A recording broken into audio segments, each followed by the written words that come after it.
Yayoi Kusama, the Princess of Polka Dots. Yayoi Kusama is one of the most influential artists of the modern era.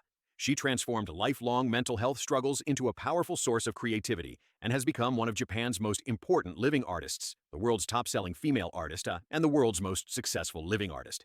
Today, Kusama's work continues to shape contemporary art and inspire audiences around the world. Early life and education. Yayoi Kusama was born on March 22, 1929, in Matsumoto City, Japan. She grew up in a wealthy but strict and emotionally difficult family. Her father was unfaithful, and her mother discouraged her interest in art, insisting she become a traditional housewife. Despite this lack of support, Kusama continued to draw, often using scraps or household materials when she had no art supplies. From a young age, Kusama experienced vivid hallucinations of dots, nets, and repeating patterns covering everything around her. These visions, later understood as part of her mental illness, became central themes in her art. By age 10, she was already using polka dots and nets in her drawings and paintings as a way to cope with her experiences.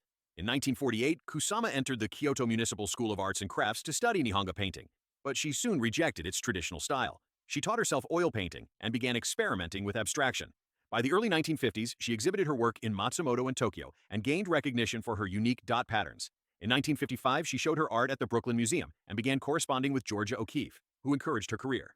In 1957, Kusama left Japan for New York to pursue new artistic opportunities, destroying much of her early work to mark a fresh start. Infinity nets and infinity mirror rooms. Yayoi Kusama arrived in New York in the summer of 1958, seeking freedom in the city's lively art scene and a chance to move beyond traditional Japanese styles. Soon after, she began the Infinity Net series, which would define her early career. These large canvases were covered with endless looping brushstrokes, often white over darker backgrounds. From a distance, the paintings appeared soft and almost empty, but up close, they revealed intricate, textured patterns that resembled lace or ocean waves. Kusama worked obsessively on the canvases, sometimes for days without sleep, as if the nets were taking over not only the surface of the painting but her entire perception. This process reflected her own hallucinations and allowed her to explore ideas of infinity, disappearance, and the vastness of the universe. Critics recognized the dedication and discipline in her work. Her first exhibitions in New York and Boston received praise, although later shows brought mixed reviews and few sales. In the early 1960s, Yayoi Kusama expanded from painting into sculpture, creating countless soft sculptures, stuffed and sewn cloth forms that reflected her ongoing fascination with repetition. These works became the foundation for her iconic infinity mirror rooms, a type of installation art that transforms an entire room into an immersive experience. Visitors must walk through or around the space to fully engage with the work.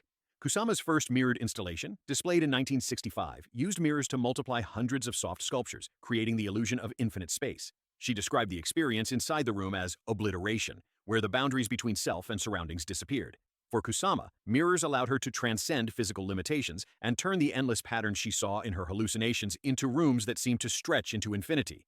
Although her mirrored rooms were the first of their kind, another artist received credit for creating the concept when he exhibited a similar mirrored room in 1966.